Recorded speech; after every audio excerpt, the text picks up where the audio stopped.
Танец для меня прежде всего это общение. Ты выходишь на сцену, ты рассказываешь свою историю. Это, в принципе, такой же способ коммуникации, как и любой другой язык.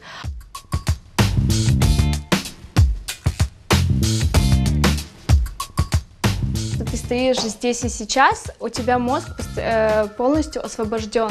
То есть ты свободен, душа твоя открыта, и ты отдаешь, ты хочешь отдавать. И даже если это очень сложный технический номер, когда ты отдал всю свою энергию, зритель на самом деле отдает в 10 раз больше.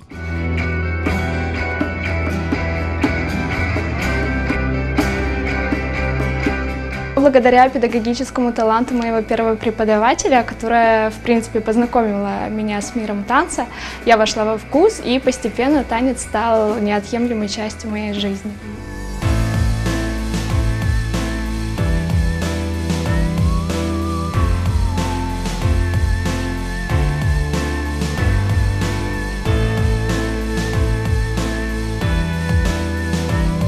Приоритетным является саморазвитие и реализация себя в первую очередь как танцора, потому что, как я уже говорила, мир танца очень многогранен, и хочется как можно больше техник впитать в свое тело и синтезировать потом это в готовый продукт.